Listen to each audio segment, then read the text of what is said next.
Get ready because the news cycle is moving at warp speed, and we've got the absolute latest updates that you need to know. From groundbreaking policy shifts to seismic shifts in global manufacturing, the world of innovation never sleeps, and neither do we. Today, we're diving deep into the decisions that could redefine how we power our lives and the massive industrial movements that are reshaping entire economies. Buckle up because you're about to get the inside scoop on the stories that matter most, delivered with the energy you expect. We're breaking down the critical developments that are making waves right now, and you won't want to miss a single second. Let's get into it. First up, a major shift is being considered in the transportation sector that could impact millions.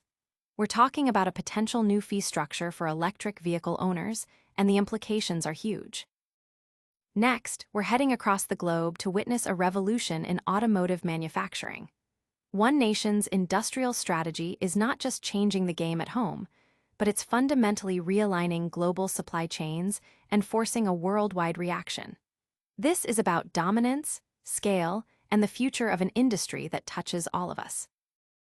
And the shifts continue in the heart of the electric vehicle revolution.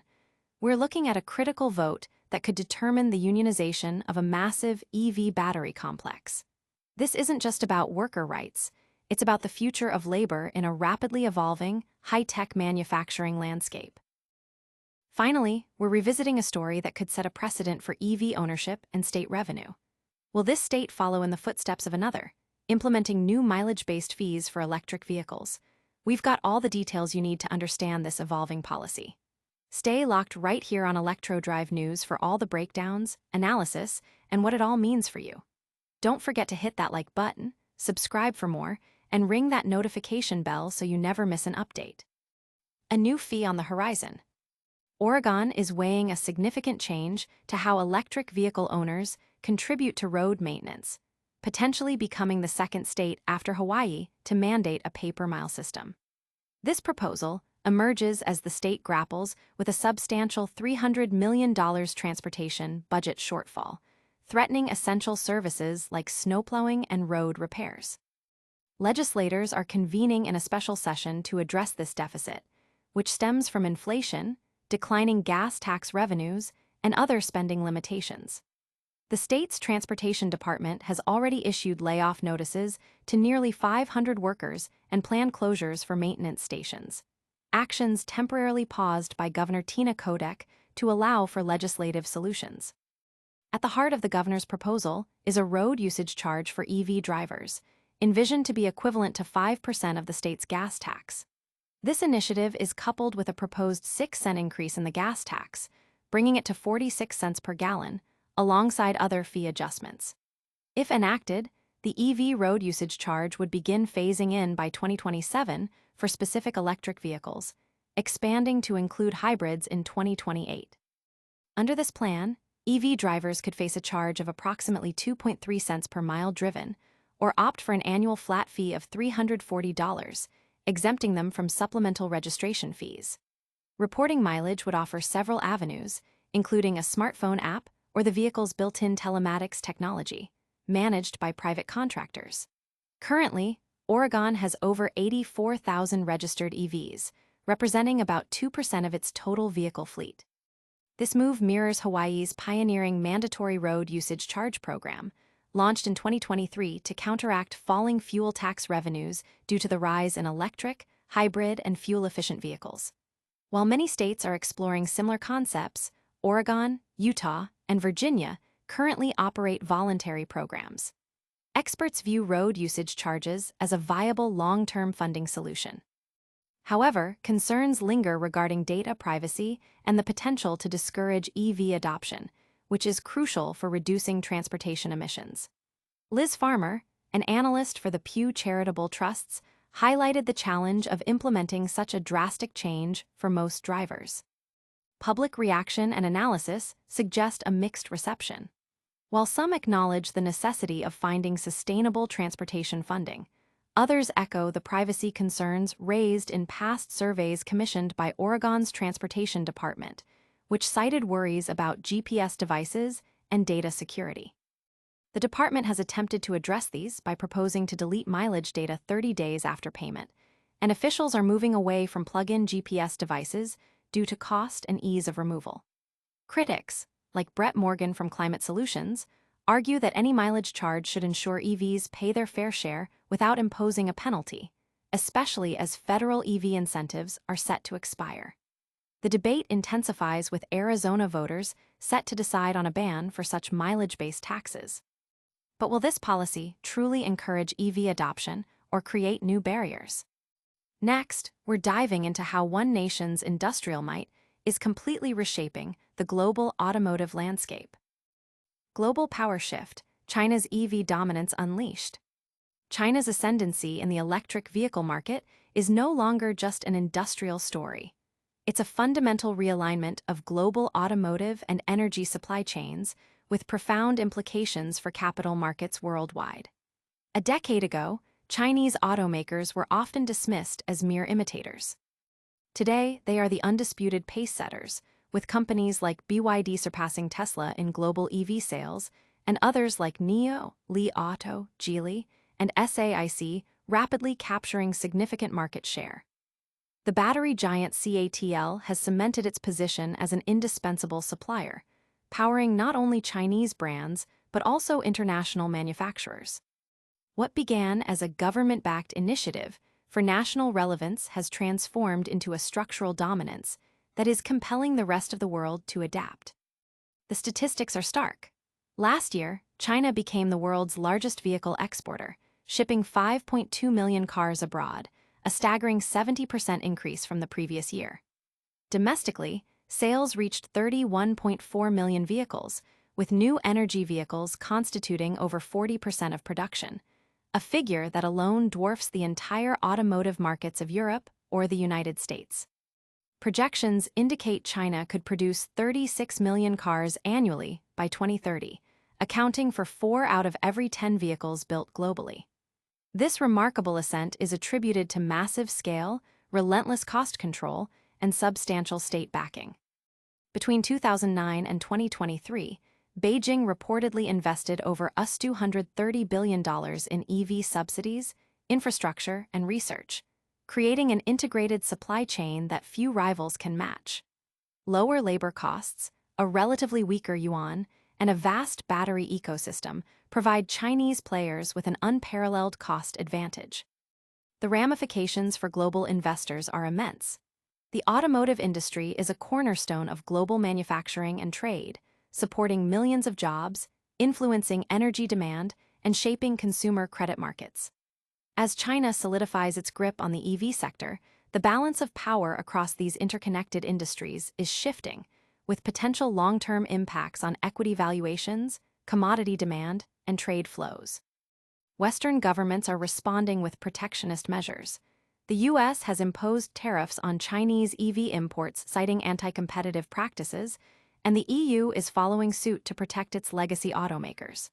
However, these measures may only slow, not halt, China's advance, especially as competitively priced Chinese EVs increasingly appear in European showrooms. Chinese-owned brands already account for around 10% of new car sales in the UK and have secured double-digit market share in Norway. The impact extends beyond automobiles, influencing metals markets like lithium, nickel, and cobalt, stressing energy utilities with charging infrastructure demands, and driving software firms to develop platforms for connected vehicles. This transformation is an ecosystem play, encompassing mining, battery technology, grid management, and AI for autonomous driving. China's strategic approach mirrors its dominance in solar panels, drones, and steel, all achieved through deliberate, state-directed industrial policy. EVs represent the next frontier, with even higher global stakes due to the automotive sector's economic centrality.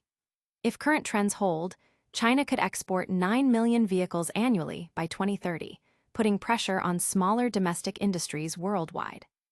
For investors, this presents several key takeaways. Incumbent automakers face margin compression and must prove their ability to fund the EV transition amid formidable Chinese pricing power. Commodities linked to EVs will see sustained demand growth, albeit with potential volatility. The global trade environment is likely to become more contentious, with investors needing to factor in policy risks. Domestically, China's market is oversaturated, leading to inevitable consolidation among manufacturers. Winners like BYD and Geely will emerge stronger, offering opportunities for investors who can identify durable firms. Crucially, China's EV revolution is accelerating the global energy transition, impacting oil demand, electricity grids, and renewable integration. The opportunities are vast, but so are the risks of misjudging this generational shift. But how will this global manufacturing shift impact the labor force on the ground? We're heading to Kentucky next, where a crucial union election is hanging in the balance at a major EV battery plant. Kentucky EV battery plant union vote in limbo amid disputed ballots. A critical union election at the Blue Oval SK electric vehicle battery manufacturing complex in Kentucky has reached an uncertain point, with the outcome potentially hinging on a small number of disputed ballots. The United Auto Workers, UAW, announced a narrow victory following the two-day vote that concluded Wednesday. However, the official results remain in limbo due to 41 challenged ballots, which the UAW has labeled as illegitimate and argued should not be counted to protect the integrity of the vote. In contrast, the company, Blue Oval SK, has urged the National Labor Relations Board, NLRB, overseeing the election, to count every eligible vote, stating that every voice matters. The UAW is seeking to bolster its presence in the South and within the burgeoning EV battery sector, an area where organized labor has historically faced challenges. This election represents a significant potential gain for the union in a region where unionization rates are typically lower. The vote took place just a week after production commenced at the massive $6 billion joint venture facility, a collaboration between Ford Motor Company and its South Korean partner, SK On. The batteries produced at this plant are destined for key Ford models, including the all-electric F-150 Lightning pickup and the E-Transit electric cargo van. The preliminary tally showed 526 votes in favor of union representation and 515 against, with the 41 challenged ballots being sufficient to alter the final outcome, according to the NLRB. The board is now tasked with reviewing these challenged ballots to determine their eligibility and impact on the election results. The UAW expressed strong opposition to the challenged ballots, asserting they represent an employer tactic to flood the unit and undermine the outcome.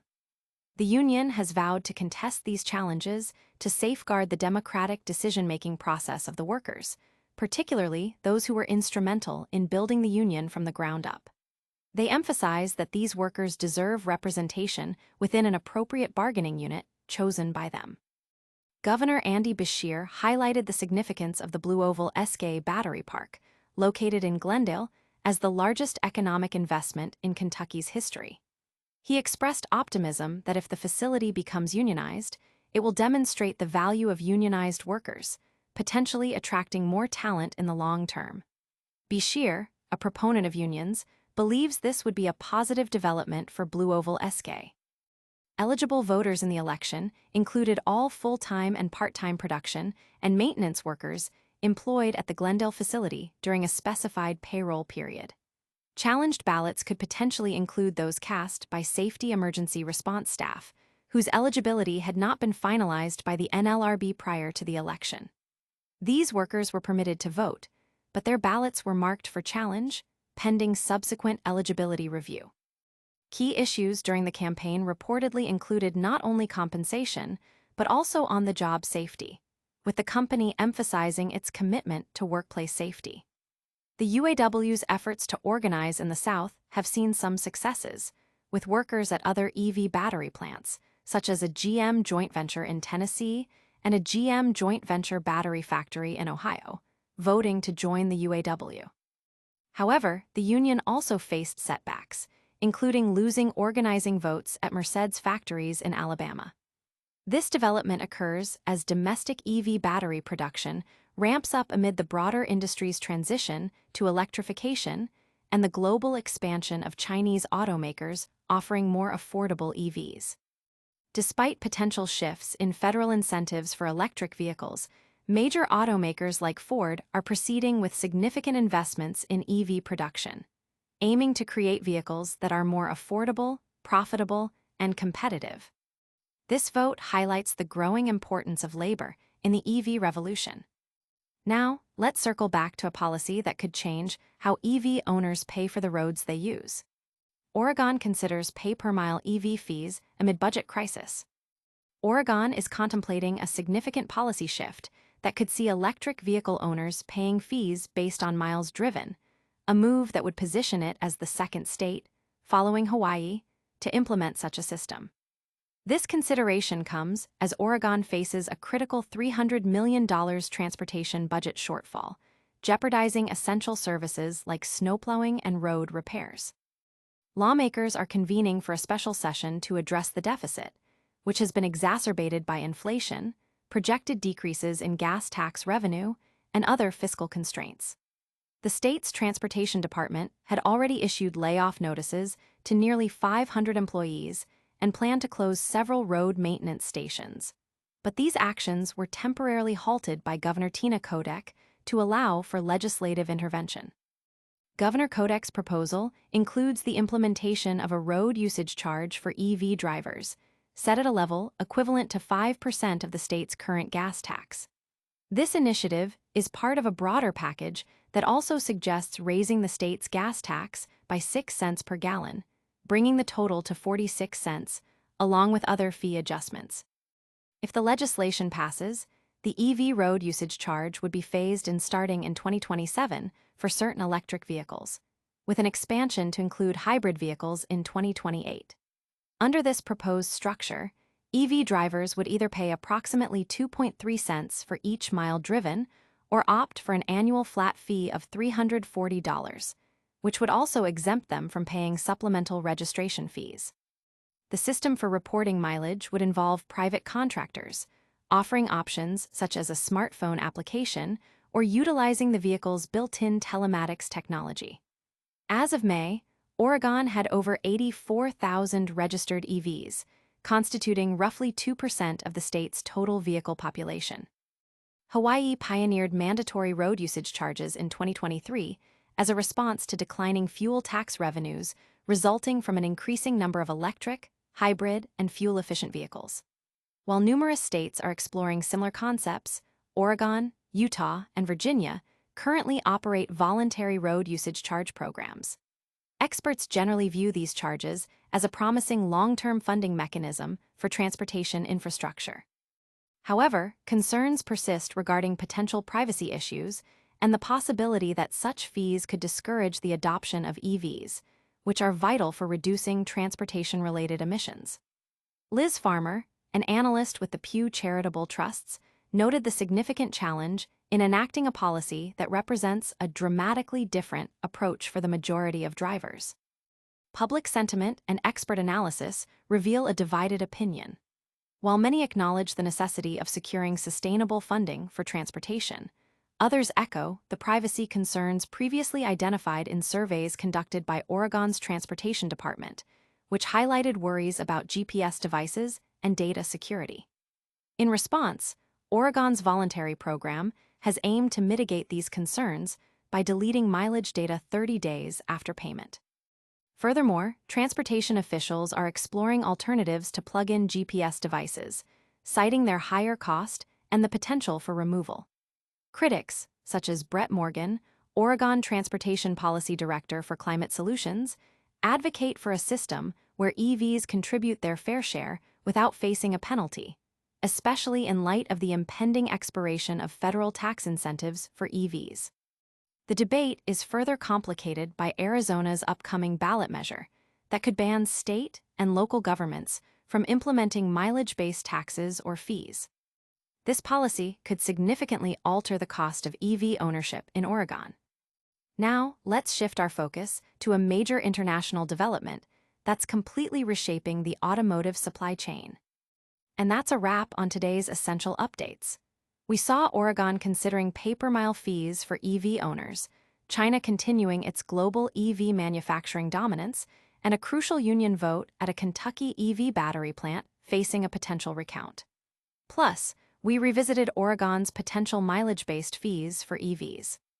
Don't forget to like this video, subscribe to Electro Drive News for more, hit that notification bell, drop your thoughts in the comments, and follow us on all social platforms for real-time updates.